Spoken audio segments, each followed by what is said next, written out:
This is a special presentation from KCRG-TV9, Mental Health in Crisis. Of the millions of people in the United States who live with mental illness, only half receive treatment. Tonight, we're going to take a look at how mental illness is impacting Iowa families and how shedding the stigma that can be associated with such a diagnosis is changing law enforcement, faith communities, and sports. According to the National Alliance on Mental Health, 25% of Americans experience some form of mental illness each year. And Iowa has the distinction of having the fewest psychiatric beds based on our population. And according to Kaiser Family Foundation, Iowa only has enough mental health care providers to serve 15% of the need. One mental health advocate is emphasizing the importance of treatment after the death of a Cedar Rapids man with schizophrenia. Police arrested his three brothers in connection to the starvation and dehydration of 18-year-old Ezekiel Basami. Prosecutors have charged brothers Christian, Pierre, and Azane Basami with involuntary manslaughter. Their brother died in November. Days after court filings say they admitted to tying him to a bed to prevent him from hurting himself or others. Leslie Carpenter, a longtime mental health advocate whose adult son has schizophrenia, said it's crucial people get medical treatment. Carpenter said, though mental illness is invisible and can appear in a number of different ways, she emphasizes treating mental illness should be handled with urgency. If we were to approach these people in psychosis the same way we would as a stroke patient, we would get them in for immediate medical care, we would keep them in treatment for as long as necessary, and then we would provide a much more robust rehab type approach to keep the person in treatment over the long term. It's not clear why Basami's family waited so long to reach out for help when Ezekiel was in crisis. Carpenter said stigma and fear surrounding mental illness can push people away from seeking help. And for anyone in crisis, there is always help. You can call the National Crisis Lifeline at 988. It's available 24/7 and will connect you to someone locally who can offer support. And joining me now is Kurt Rogan, the program coordinator and interim executive director at NAMI Lynn County. I say acting director. Some days I act better than others. I can relate wholeheartedly, but not in that role. This is a role you have been part of NAMI for some years now. Would you mind sharing how you got connected to them through your family? Well, I had a mentally ill adult son, and my wife and I took a class called NAMI Family to Family, and it is for family members of adults with serious mental illness. This class helped me understand his mental illness, helped me understand what he was going through, and improved my ability to relate to him. But it wasn't always perfect. It's very difficult for family members. It is very difficult from what I understand, and there isn't always a lot of support naturally. People don't automatically understand, oh, a cancer diagnosis, oh, a car crash. For whatever reason, we seem to get that, but serious mental illness is a different thing. We live with a lot of stigma, and parents are often blamed for their children having a mental illness. I mean, this was particularly bad when my brother was diagnosed with schizophrenia 50 years ago. We also know that in order to treat serious mental illness, where people's functioning is impaired pretty significantly, they often come to rely on the safety net that different entities can provide. In the state of Iowa, that safety net is shifting dramatically from regions into districts. And from where you sit and what you know, is it looking for the state of Iowa with this huge reconfiguration of behavioral health services? Well, one of the positive aspects of the reorganization of behavioral health services is the intent to try to blend the treatment of mental illness with the treatment of substance abuse. And many people with mental illness have the co-occurring disorder of mental illness and substance abuse. Again, my son had that issue. However, we've gone from smaller regions to larger districts. I'm speaking only for myself, but I have a certain amount of skepticism that a district that stretches from Waterloo through Cedar Rapids and down to Burlington is going to be as efficient as the more compact eastern region where the cities had more in common.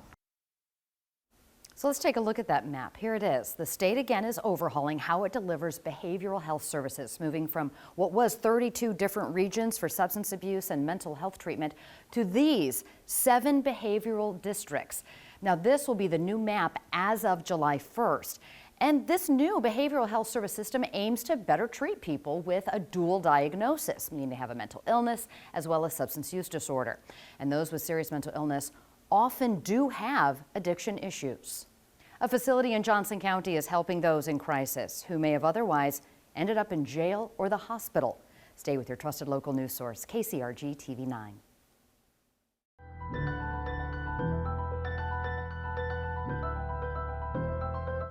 Instead of ending up in a jail cell or hospital bed, people in crisis are finding hope in Iowa City. A mental health center is changing how the community responds to addiction and mental illness. KCRG-TV9's Charles Hart visited the GuideLink Center to see its impact firsthand. A lot of different people come through here. A lot of different people all reaching out for help for all kinds of reasons. And that could really range from a college student that's stressed out during finals to a mom with postpartum to somebody that is unhoused and dealing with schizophrenia. Those examples are just a few of the situations crisis intervention specialist Bailey Engeldow sees every day at the GuideLink Center in Iowa City.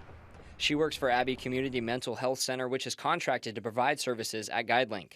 We see people come through multiple different times, but we just hope that we can plant seeds that maybe down the line they'll remember it and they'll refer back to it. Setting people up for future success and offering support that without intervention could have meant a very different outcome. We get a lot of people that are just kind of re-entering society from incarceration or a jail stay and getting them connected to therapists, psychiatrists, so they can continue being successful. We're open 24/7. Executive Director Abby Ferenzi sees the GuideLink Center as a place where people can find stability, support, and a fresh start. Do you see the GuideLink Center as, offering people kind of a second chance? Yeah, I could see that in some scenarios for sure. Whenever you increase options, you increase good outcomes. And some of those outcomes are noticed beyond the center's walls, behavioral health problems, assaultive behaviors, including by those who often see people at their worst, law enforcement.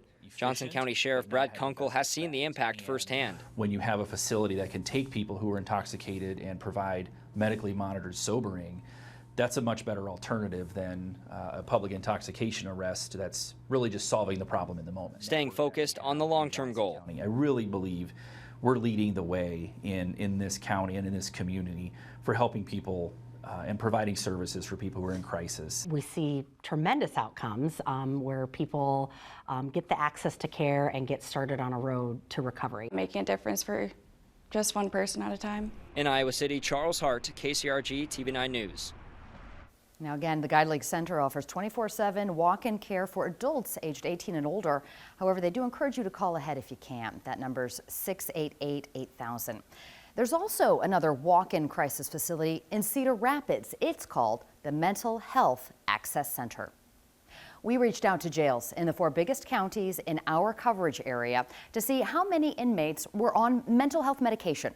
You'll see there, Blackhawk County at 64%, Lynn County 46%, Dubuque County 41%, and Johnson County 38% of jail inmates are taking behavioral health prescriptions.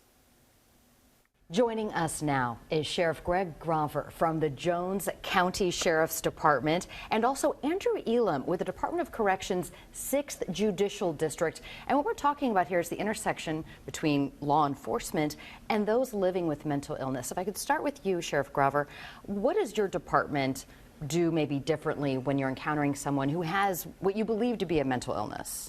So things have really evolved and through my career. Here in a couple months, I'll have my 30-year anniversary at the Jones County Sheriff's Office. And so the training aspect has really grown. I will say there's been more of a focus on mental health for law enforcement, and especially the last 10 years. We have started, I think, responding to more of those calls. And so, the expectation is, before it may have been, this is somebody else's problem, And so there's really nothing that we can do. And so it's kind of changed now where we really try to help triage some of these people, recognize the symptoms. So, Andrew, you work with folks and the Department of Corrections once you have already really done your job as the member of law enforcement. How does your organization work with folks who have a diagnosis that is maybe, bipolar disorder, schizophrenia, something of that variety? Yeah, it's much like Sheriff has been talking about. We have also evolved a lot, I think, and that's actually one of my favorite parts about working for the department. There's been a lot of training, there's been a lot of differences in the way folks work with our people, and being able to be part of that has been really great. We do a lot of training with mental health first aid, bringing in different folks like Abby Center, working very closely with different providers in the community. So we really like to, those of us at the Department of Corrections, we recognize that we are not the experts when it comes to actually helping folks with their mental health, but we want to be able to make sure they get connected with folks. And so for us, one of the most important things is making sure people get connected, and then being able to be understanding with them, treating them like a human, is one of the most important things for us. If you have violated one of our laws on the criminal side, you have to face a consequence. How do you sort of square those two almost opposing views on what happens to people who are really sick and untreated? So there's been kind of a shift in focus from, I'll say, 25 years ago, where it was lock them up, throw away the key. Now there's been more of a focus of why are these people here? Why are they committing crimes? Why are they showing up? There is a big difference, and I'll call them nuisance crimes, of someone who is in the throes of potential substance abuse, mental health issues, and are committing petty crimes such as trespass, a lot of alcohol, possession of drug paraphernalia, that kind of stuff. For the inmates who come in and let's say they're for a period of weeks or sometimes months, waiting for certain things, once they get out, what we used to do is if they were set up with telehealth services, and let's say that we had medications that was being provided to kind of help provide them stability, right? Being a supportive person is one of the biggest things that a lot of our folks need more of. I would love to see some like adult mentoring programs. I know that there are a few out there, but I know that that goes a long way for folks when it comes to just having someone to sit down and talk with on a regular basis, and treat them like a person and be a support, because a lot of folks feel like they're alone out there. What he wanted his life to kind of be summed up as was he was a priest. Still to come tonight, we look at how the death of a Cedar Rapids priest has helped start conversations about mental health. Stay with TV9.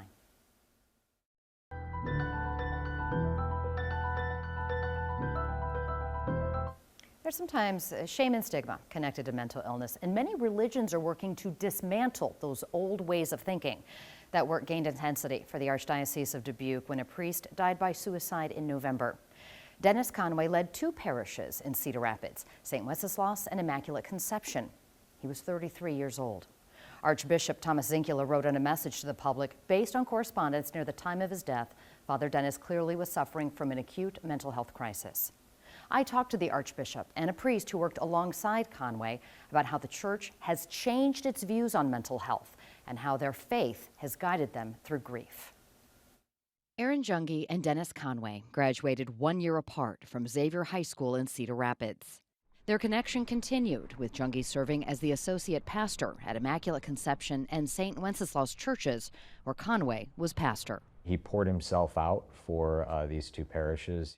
After Conway's death by suicide, Junge shifted into the role of pastor while still grieving and celebrating his friend's life. I think maybe the first thing that people would have encountered with him was just his really great intellect. He was very, very intelligent man, spoke 6 languages, 3 modern and 3 ancient. Communicating the death in November to the parish and community at large fell to Archbishop Thomas Zinkula. He said it was important to be sensitive, but also forthcoming. The more we can just be honest about it and more transparent, and rather trying to hide these kinds of things, it doesn't help, I don't think, in the long run. It's an openness about mental health struggles that society and the church hasn't always embraced. Fortunately, in recent decades, there's been a deepening of an understanding of psychology and underlying causes of mental illness. And so, there's more kind of in the past, blame, even what kind of language we would use would be sort of focused around sin. The Archdiocese of Dubuque is even starting a new support strategy for parishioners who are suffering. The Archdiocese as a whole has recently commissioned a mental health task force to raise awareness, provide education about mental health resources available in the Archdiocese. Future priests go through psychological testing before entering the seminary. And attending to their mental wellness as a practicing priest, especially after a personal loss, is something Father Jungi has been prioritizing. I've worked with certainly a mental health professional myself, and have a spiritual director, which is someone that you meet with as a priest regularly to talk about your own kind of prayer life. So do that monthly as well. And just talking with friends. Jungi says Conway's death has opened up more conversations about mental health, especially for those in a religious vocation. The fact that it catalyzed prayer and conversation around the overall mental health of priests and religious is, I believe, God bringing good from a very tragic situation.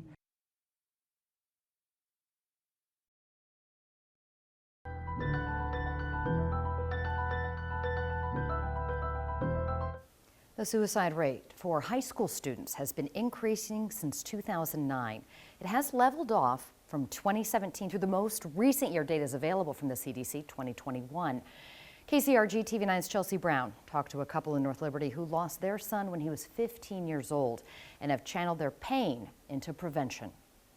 This is meant to be a comforting area. Joe and Jennifer Skelly are used to sitting in the bleachers at a baseball game. Owen loved the sport of baseball. He had a true passion and practiced every day to get better at it. But this field in North Liberty is different. This field is dedicated and named after their son, Owen Skelly. This is really amazing, this whole baseball field. Owen died by suicide in 2022 at the age of 15. We know if Owen was hurting, there's a lot of young people that are hurting, but we didn't know he was hurting. We didn't know he was struggling. He kept it all to himself. He would have been a member of the 2024 class at Liberty High School. The milestones are really hard. They don't get easier. I think they actually get harder. In honor of Owen's life, the Big O Foundation now provides scholarships to 2 Liberty seniors. With encouragement from the community, Owen's parents created the foundation to help others. Our job, the foundation's job, is to keep people talking and reaching out for help, and so that they know it's okay. Over nearly 3 years, the Big O Foundation has provided scholarships, funds for counseling services, and most importantly, helped raise awareness about mental health among young people. The Skellys have learned from their loss the importance of reaching out. People need to start speaking up sooner than later. The more something's put off, the bigger the issue becomes, and it gets to a point where people don't feel like they have anywhere to turn because it's blossomed into such a big, overwhelming dark cloud. And their message has reached people even outside the state of Iowa. We were actually in Arizona, and somebody recognized the shirt when we walked into this restaurant. That OS 14, seeing those shirts and sweatshirts and that logo around Iowa, around town, everywhere, it's pretty humbling. People really care. Although the baseball field has Owen's name on it, it's not a memorial for him. The messages and signs around it are meant to educate and inspire those in the community. We learned the hard way, and if it can happen to Owen, it can happen to anybody. Now you can watch full interviews from this special on KCRG.com. And please know there is support if you or someone you care about is struggling. Just dial 988 to get connected with a local expert. And of course, if there is imminent danger, dial 911. Thank you for watching this special Mental Health in Crisis and helping end the stigma.